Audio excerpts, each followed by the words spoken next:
I had a question on the Sunday Daily Show about shock adjusters when it comes to the High Limit Sprint Car Series. New for 2025, the Kubota High Limit Sprint Car Series made a change to their rules that allows four sprint car teams competing with them to use one in-car shock adjuster. And this is one of the things we talked about that kind of took them down a little bit of a different rules path than the World of Outlaws because the Outlaws do not allow this. There are obviously four shocks on a sprint car, so that means teams must decide which shock they want to make adjustable through the course of a night. And if you have no idea what I'm talking about, let's dive in here just a bit. Shock adjusters are way more common in non-wing sprint cars and midget racing, but have traditionally not been allowed on the wing side. Like I just said, the Outlaws don't allow it. With USAC or at the Chili Bowl, you'll see drivers usually with four adjustment knobs in the cockpit. This is a photo from several years ago I took at the Chili Bowl of Shane Stewart waiting on the ramp. On both sides of the steering wheel, kind of highlighted by the red arrows, you can see knobs mounted, and those are the adjusters themselves. There's one for each shock. You can turn them, and then that changes things.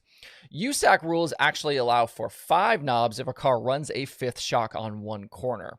But those knobs, they're attached to a cable. It runs down to the shock. Those cables are kind of routed around the frame and zip tied up. And when you turn the knob, like I said, the shock changes. In this image here that I kind of swiped off the CSI YouTube channel, thanks Garrett, you can see the other end of the cable where it attaches to the shock itself. So you plug it in right there, you turn the knob, that piece actually turns itself, and then that's how the shock changes.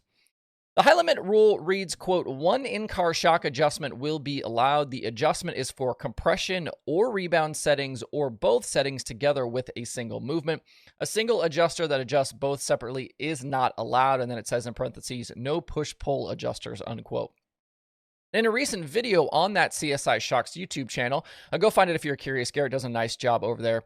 But he actually showed how shocks adjust when those knobs are turned, what the parts inside are kind of actually doing, and then how the fluid inside the shock is allowed to move differently to then soften or stiffen based on those turns. And why these adjustment knobs are useful is drivers can now change how their car drives as track conditions evolve through the course of a race.